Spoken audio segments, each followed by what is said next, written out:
Hoje nós temos o privilégio neste culto de participar da ceia do Senhor e costumeiramente em nossa igreja nós repetimos o texto fundamental sobre a instituição da ceia, que o mais antigo dos textos em 1 Coríntios capítulo 11, a partir do verso 23.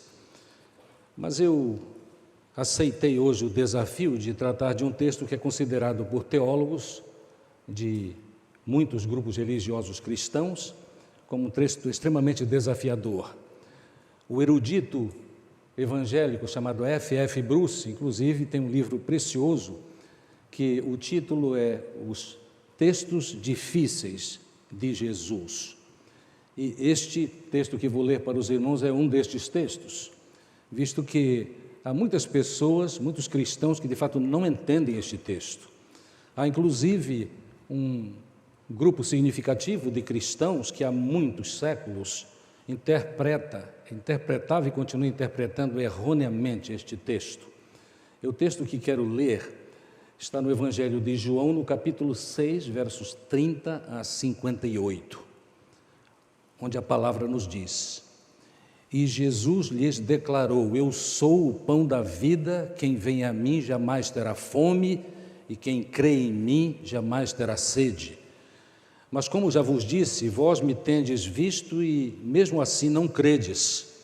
Todo aquele que o Pai me dá virá a mim, e de modo algum rejeitarei quem vem a mim. Pois desci do céu não para fazer a minha vontade, mas a daquele que me enviou. E a vontade daquele que me enviou é esta: que eu não perca nenhum de todos os que me deu, mas que eu ressuscite no último dia. Porque esta é a vontade de meu Pai, que todo aquele que vê o Filho e nele crê, tenha a vida eterna, e eu o ressuscitarei no último dia. E os judeus então começaram a criticá-lo, pois dissera: Eu sou o pão que desceu do céu. E perguntavam: Afinal, não é ele Jesus, o filho de José? Acaso não conhecemos seu pai e sua mãe? Como pode estar dizendo: Desci do céu? Jesus lhes respondeu: Não me critiqueis, ninguém pode vir a mim se o Pai que me enviou não o trouxer, e eu o ressuscitarei no último dia. Está escrito nos profetas: E todos serão ensinados por Deus. Portanto, todo aquele que ouviu e aprendeu do Pai vem a mim. Não que alguém tenha visto o Pai, exceto aquele que vem de Deus, somente ele viu o Pai. Em verdade, eu vos digo: quem crê tem a vida eterna. Eu sou o pão da vida. Vossos pais comeram o maná no deserto e morreram. Este é o pão que desce do céu, para que todo aquele que dele comer não morra. Eu sou o pão vivo que desceu do céu. Se alguém comer deste pão, viverá para sempre. E o pão que eu darei pela vida do mundo é a minha carne. E os judeus começaram a discutir entre si, dizendo: Como pode ele nos dar sua carne para comer? Então Jesus lhes disse: em verdade, vos digo, se não comerdes a carne do Filho do Homem e não beberdes o seu sangue, não tereis vida em vós mesmos. Quem come a minha carne e bebe o meu sangue tem a vida eterna, e eu o ressuscitarei no último dia. Porque a minha carne é verdadeira comida e o meu sangue é verdadeira bebida. Quem come a minha carne e bebe o meu sangue permanece em mim e eu nele. Assim como o Pai que vive me enviou, e eu vivo por causa do Pai, assim quem de mim se alimenta também viverá por minha causa. Este é o pão que desceu do céu. Não é como o caso de vossos pais, que comeram o maná e morreram. Quem comer este pão viverá para sempre. Irmãos, reconheçamos que o Evangelho de João não tem a narrativa da instituição da ceia do Senhor. Contanto, a figura de Jesus como pão da vida foi usada por Jesus para ensinar especificamente a necessidade que nós, seres humanos, temos dele para a nossa salvação. na sua manifestação aqui, deste lado da eternidade, e a nossa vida no além. No Evangelho de João nós encontramos afirmações muito preciosas, inclusive que são características específicas do Evangelho de João, visto que, não há dúvida, 92% das palavras deste Evangelho de João são só do Evangelho de João. Nós encontramos então preciosidades como as afirmações de Jesus, onde ele inicia assim: eu sou. São os 7 eu sou de Jesus que eu quero lembrar aos irmãos. Como neste texto, a primeira dessas afirmações de Jesus, eu sou o pão da vida, mas ainda na ordem de apresentação no Evangelho de João, eu sou a luz do mundo, eu sou a porta, eu sou o bom pastor, eu sou a ressurreição e a vida, eu sou o caminho, a verdade e a vida, e eu sou a videira verdadeira. É claro que desde já nós sabemos que nós não podemos interpretar a palavra de Jesus Cristo sempre assim de forma literal, isto é, Jesus é porta, ele não é porta, a porta tem um significado. Eu creio que na língua portuguesa, especialmente na área de comunicação, há uma figura interessante chamada metonímia, quando uma palavra é usada não com o seu sentido comum na comunicação humana, mas ela tem um significado. E este texto que eu li para os irmãos, naquelas partes assim desafiadoras, que foram mal interpretadas, como já disse, de fato, a interpretação errada há séculos no meio de alguns grupos cristãos é porque, de fato, eles tomaram literalmente aquela palavra, e nós chegaremos lá. É bom entendermos que este texto que eu li para os irmãos, que é extremamente desafiador para a interpretação, tem sido tratado por estudiosos que, de fato, conhecem a palavra de Deus. Eu quero dizer para os irmãos que um dos estudiosos nestes dias, que é do melhor naipe, da melhor qualidade em interpretação bíblica, é o nosso querido pastor, ele é batista, Luiz Saião. Muitos estudiosos da palavra de Deus têm a absoluta convicção de que assim acontece. Outros eruditos já estiveram entre nós, e há outros além do Luiz Saião. Mas eu quero dizer para os irmãos que o que ele escreve, especialmente nos seus comentários na Bíblia, que ele e um grupo de eruditos editou, a chamada Bíblia Brasileira de Estudo, são preciosidades. Eu tive o privilégio de reconhecer isto novamente, porque tendo lido teólogos e ouvido mensagens e estudos os mais diversos sobre este texto, no fim, é o que de maneira tão específica e tão direta, o pastor Luiz Saião e alguns outros eruditos do nosso tempo afirma sobre esta verdade. Para entendermos esta mensagem tão desafiadora sobre Jesus, o pão da vida, mas no contexto geral aqui, onde ele termina dizendo, o meu corpo realmente é carne, né? Comam a minha carne e bebam o meu sangue, nós só entenderemos isso se entendermos o seguinte: o contexto imediato desta palavra de Jesus Cristo é o milagre em que ele alimentou 5.000 pessoas. É curioso que este milagre, quando Jesus alimentou 5.000 pessoas com 5 pães e 2 peixinhos de um garoto que estava por lá com a sua merenda, este milagre é citado nos 4 evangelhos. Para quem não é iniciado, quais são os 4 evangelhos? Mateus, Marcos, Lucas e João. E é interessante que isto acontece e aqueles que comeram do alimento que Jesus havia multiplicado nesta grande festa, que era festa de comunhão com alimentação, de fato, no dia após o milagre de Jesus Cristo, segundo o texto sagrado, eles voltaram, eles queriam mais.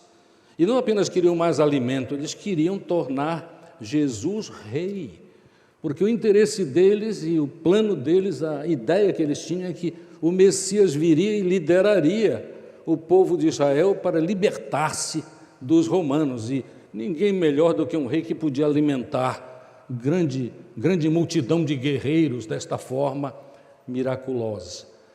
E eles não entenderam a missão de Jesus. Jesus, porque confrontava amorosamente, ele confronta neste texto, um pouco antes da parte que eu li, ele diz assim: eu sei porque vocês estão me procurando.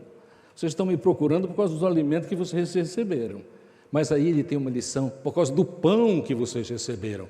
Mas aí ele faz esta afirmação sobre: eu sou o pão da vida. E Jesus aproveita para corrigir alguns mal-entendidos a respeito deste pão. Porque orgulhosos que muitos dos judeus eram, dizem assim: não, Moisés nos deu o maná. E tu, que milagre, Jesus, tu nos apresentas para que nós creiamos em ti. E Jesus, então, no decorrer desta leitura que fiz para os irmãos, diz: olha, vocês não entenderam, e nem foi Moisés que deu o maná para vocês, segundo Êxodo e também segundo Deuteronômio. Não, foi o Pai, foi Deus quem deu o pão para vocês. Mas o pão que vocês receberam naquele caminho do deserto, o maná que vocês receberam, não resolveu o problema de vocês. Era um alimento apenas material. E aí começam então essas afirmações, que é muito interessante nós observarmos, são citadas por Jesus, pelo menos, citação de Jesus e não citação de judeus com esta palavra, pão do céu, 3 vezes. A primeira no verso 35, Jesus declarou: eu sou o pão da vida, quem vem a mim jamais terá fome, quem crê em mim jamais terá sede. Isto logo nos dá uma ideia que ele está usando esta questão de pão como figura, porque pão nós precisamos todo dia, não é? Quando a gente, se nós tomarmos e nos alimentarmos do pão que é Jesus, segundo a sua afirmação, ele diz que jamais terá fome, jamais terá sede. Então logo aqui nós começamos a perceber que a mensagem de Jesus não é apenas a respeito da experiência humana de se alimentar, o que é tão necessário para o sustento da nossa vida. Não, é alimento espiritual. Quem vem a mim e come o pão, a ideia é essa, jamais terá fome, e quem crê em mim jamais terá sede. Novamente no verso 48, direto: eu sou o pão da vida. E no verso 51, eu sou o pão vivo que desceu do céu. Aqui é uma comparação interessante: o maná desceu do céu, aquele milagre passageiro no tempo da peregrinação. Eu sou um pão vivo que desceu do céu, se alguém comer deste pão, viverá para sempre. E o pão que eu darei pela vida do mundo é a minha carne. Quando nós lemos com atenção este preâmbulo que tenho trazido para os irmãos, então nós já começamos a ver que a aplicação sobre aquele come a minha carne e bebe o meu sangue é uma ilustração a respeito da vida que Jesus ofereceu em sacrifício para o perdão dos nossos pecados. No verso 51, é importantíssimo para a interpretação deste texto, esta palavra: e o pão que eu darei pela vida do mundo é a minha carne. E aí houve grande discussão. Eles não entenderam de jeito nenhum. E não entenderam até porque, como bem sabemos, lembremos-nos que Jesus é melhor dizermos porque ele é Deus, ele é para sempre, judeu, ele era judeu. Então havia proibições específicas no Velho Testamento a respeito de beber sangue. Os irmãos sabem disso, porque sangue é vida, nos diz o Velho Testamento. Mas, irmãos, então, esta questão de a minha carne, o pão é a minha carne que eu dou para os homens para a sua salvação, é um termo figurativo. Agora, quando nós lemos este texto sobre o pão, sem dúvida alguma, é uma referência direta, como já entendemos, a respeito, e simbólica, do sacrifício de Jesus para o perdão dos pecados do mundo. Mas para o perdão dos pecados do mundo, a necessidade não é apenas ter fé, mas participar na vida de Deus e Ele participar da nossa vida. Daí porque a figura de comer o corpo de Cristo e beber o sangue tem tanto valor. Que valor tem os alimentos se eles estão dentro de uma vitrine e eu passo do lado de fora e tenho desejo, e temos talvez a profunda necessidade, porque estou com fome, mas eu não tenho dinheiro para comprá-lo. Não tem absolutamente nenhum valor. Pois bem, na vida espiritual é assim também. Jesus é o pão da vida para a salvação das nossas vidas. É o pão da vida, mas nós temos de experimentar Jesus. A palavra mais importante, eu creio, e que é citada por muitos eruditos na interpretação bíblica, nós temos de nos apropriar de Jesus, como o nosso corpo se apropria da nutrição que os alimentos nos dão. Então, no fim, este texto que é tão desafiador, se nós seguirmos alguns princípios de interpretação, e não apenas interpretação bíblica, eu me refiro que tudo que lemos precisa ter conexão com o seu contexto, ou então nós não entenderemos o que se pretende dizer. Na verdade, esta analogia de Jesus, esta palavra de Jesus Cristo, ofendeu profundamente os judeus, mas Jesus reiterou esta questão de comer o meu corpo e beber o meu sangue. Aliás, hoje, quando nós cantávamos vários hinos apropriados para a celebração da ceia do Senhor, eu estava pensando o que uma pessoa absolutamente não iniciada pensaria das mensagens que ouviram hoje aqui. Eu não estou criticando com isso, dizendo que nós não podemos mais cantar sobre o sangue. Mas quando dizemos o sangue de Jesus Cristo nos perdoa de todo o pecado, que é, por sinal, um texto bíblico, de fato o sangue no fim não é sangue, o sangue é representação de sacrifício, não apenas o derramamento do sangue literal na hora que ele foi crucificado, mas o que ele representa, entregando a sua vida. É maravilhoso nós pensarmos no plano de Deus para a nossa salvação, né? Ele diz assim: ninguém tira a minha vida, eu de mim mesmo a dou. Quer dizer, é um sacrifício voluntário. O sangue tem esta mensagem. Agora eu imagino que não apenas os não iniciados, alguns de nós, talvez por falta de um pouco mais de aprofundamento nos estudos da palavra de Deus, falta de escola bíblica dominical, digamos assim, pessoas não entendem bem esta questão. Mas então eu decidi tratar deste texto para elucidar isto. A linguagem de Jesus Cristo é figurativa aqui.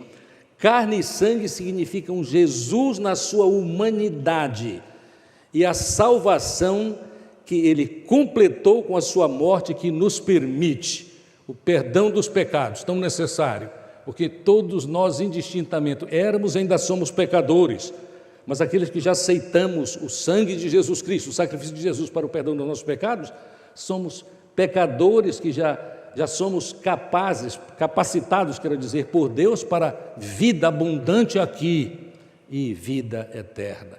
Mas, amados, então esta morte de Jesus Cristo por nós, comer o sangue comer a carne e beber o sangue, significa que nós a palavra-chave é nos apropriamos do sacrifício de Jesus Cristo, e temos, porque esta é a sua promessa, inclusive no texto, perdão dos pecados, aceitos por Deus, temos experiência com a sua graça, lembrando, favor não merecido, é a graça, e certeza da vida eterna. Aquele texto que nós devemos saber de cor, até para facilitar a nossa pregação do Evangelho. Pela graça sois salvos por meio de Cristo. Isso não vem de vós, é dom de Deus, não vem de obras, para que ninguém se glorie. É pela graça de Jesus que nós somos salvos. Comer a carne e beber o sangue é crer no Salvador que se sacrificou para nos salvar, que nos leva então a, reconhecendo a nossa necessidade, buscar e experimentar arrependimento, crescer em amor a Deus e viver em completa gratidão, por causa daquilo que Ele fez por nós. Quando nós cremos em Jesus, não apenas reconhecendo que Ele viveu sim um dia, nós não negamos este fato histórico, mas não é só isso, mas é nos entregando a Ele. Isso é uma revelação bíblica que requer estudo aprofundado, mas é que é maravilhoso. Nós participamos da sua natureza, Isso não quer dizer que nós somos absorvidos na divindade, né? Nos tornamos divinos, não tem nada a ver com isso. O que tem a ver é que nós participamos na sua natureza, como nos ensina Pedro na sua segunda carta, capítulo 1, 2 Pedro, capítulo 1, versos 3 e 4. Um texto que exige interpretação, mas que quero ler. Seu divino poder, o poder de Jesus, que morreu por nós, nos tem dado tudo, este tudo é significativo, tudo que diz respeito à vida e à piedade. Piedade é a vida crescentemente de acordo com a vontade de Deus, pelo pleno conhecimento daquele que nos chamou por sua própria glória e virtude, pelas quais Ele nos deu suas promessas e mais sublimes promessas, para que por meio delas nós nos tornamos participantes da natureza divina. Até aqui a leitura já confirma aquilo que acabei de dizer. Amados, aqueles que buscaram Jesus depois do grande milagre, foram a Jesus no segundo dia querendo outro milagre de Jesus Cristo, de fato eles tinham outros interesses. Eles queriam um líder para libertá-los dos romanos. Eles queriam ter o alimento de cada dia sem algum esforço, porque Jesus era capaz, como havia demonstrado, de praticar um grande milagre. Irmãos, nós podemos ter certeza absoluta que quando nós vamos participar da ceia do Senhor, eu disse de início, e é verdade, o Evangelho de João não tem uma narrativa a respeito de a instituição da ceia do Senhor, mas não há nenhuma dúvida que ali, neste texto, João capítulo 6, estas realidades do capítulo 6 foram, sem dúvida alguma, podem ser entendidas como análogas a mensagens, algumas das mensagens que nós temos no texto principal e mais antigo sobre a ceia do Senhor, em 1 Coríntios 11, versos 23 e 24, especialmente. E eu quero comprovar isto para os irmãos com a leitura do texto. 1 Coríntios 11, apenas os versos 23 e 24. O apóstolo Paulo está ensinando, aí ele diz: pois recebi do Senhor o que também vos entreguei. O Senhor Jesus, na noite em que foi traído, tomou pão. Lembra o que ele disse sobre pão? Eu sou o pão da vida. Ele tomou o pão físico estava ali, naquela celebração de Páscoa judaica. Ele tomou o pão e, depois de ter dado graças, o partiu e disse, notem o que ele disse: isto é o meu corpo que é dado por vós, fazei isto em memória de mim. Do mesmo modo, depois de comer, tomou o cálice, dizendo: este cálice é a nova aliança no meu sangue. Fazei isto todas as vezes que o beberdes em memória de mim. Naturalmente, ele disse: olha, isto é o meu corpo sacrificado, eu vou sacrificar. Ele ainda ia sacrificar, mas ele já sabia que ia fazer isto e queria que nós lembrássemos sempre. A razão é porque sem a nutrição, linguagem figurativa, a nutrição que nós recebemos de Jesus, que é o pão da vida, não há esperança para qualquer homem, não há esperança para nós. Então, amados, comer o pão e beber, comer a carne e beber o sangue de Jesus Cristo tem a ver com, é uma referência ao sacrifício de Jesus Cristo. Eu achei muito interessante porque eu acho interessante, eu brinco com as pessoas dizendo assim, é maravilhoso quando a mente funciona, não é? Pois bem, ontem a minha mente funcionou maravilhosamente. Eu lembrei o nome do teólogo católico apostólico romano, e sem ofensa, eu quero dizer para os irmãos, é onde existe a doutrina errada, de falta de interpretação desta palavra de Jesus, comer o meu corpo e beber o meu sangue. Os irmãos devem saber que na celebração de comunhão dos católicos apostólicos romanos, que muitos não sabem da doutrina, mas a doutrina é que quando é feita a oração do sacerdote católico apostólico romano, o pão e o vinho físicos para a celebração se tornam verdadeiramente o corpo físico, e o sangue de Jesus Cristo. O nome disso é transubstanciação. Mas a mente funcionou, como eu ia dizendo. Aí eu lembrei que o teólogo católico apostólico romano, um verdadeiro erudito, Raymond Brown, escreveu um livro, um comentário de João em 2 capítulos. E eu lembrei, Raymond Brown escreveu 2 livros, quero dizer, enormes os livros. E aí eu pensei um pouco e disse assim, eu tenho estes livros, e tenho. E encontrei os livros. E fui novamente às páginas onde ele fala sobre isso. E fiquei maravilhado com a honestidade do católico teólogo Raymond Brown, porque ele diz com muita clareza que os pais da igreja ensinavam sim, que comer a carne e beber o sangue é figurativo do sacrifício de Jesus Cristo. E como se não bastasse, eu fui a uma outra evidência interessante. No final do 4º século, Agostinho de Hipona, que nós chamamos de Santo Agostinho. No início da vida ele não era nada santo, mas Jesus o transformou completamente. É uma história linda, linda mesmo. Ele escreveu o seguinte: esta é uma figura que nos leva a reconhecer a necessidade de participar do sacrifício de Jesus Cristo e a valorizar a sua crucificação em nosso lugar. Amados, se entendermos isso, não há esperança para nós, porque Jesus é, como ensinou, o pão do céu. Ele é o pão que dá vida aqui e dá vida eterna, mediante a nossa fé nele, confiança nele, mediante a nossa entrega a ele, para que assim, apropriando o seu sacrifício, isto é algo pessoal, intransferível, nós podemos celebrar com alegria o fato de que, mesmo sendo pecadores, Deus nos amou, continua nos amando e nos dando vida, vida abundante, vida que é eterna. A minha oração é que, mesmo sendo este texto tão desafiador e tratar um texto desta natureza em tão pouco tempo assim, é desafio ainda maior, mas que nós reconheçamos isto. Comer a carne e beber o sangue é figurativo de nos entregarmos a Deus, participarmos da sua vida e Ele participar da nossa.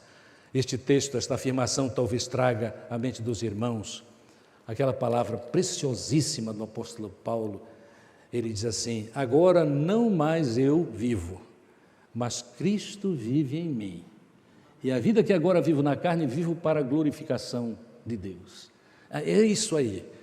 Eu agora, porque creio na graça de Jesus, eu me entrego a Ele, eu vivo nele, mas Ele, como promete, vive em mim.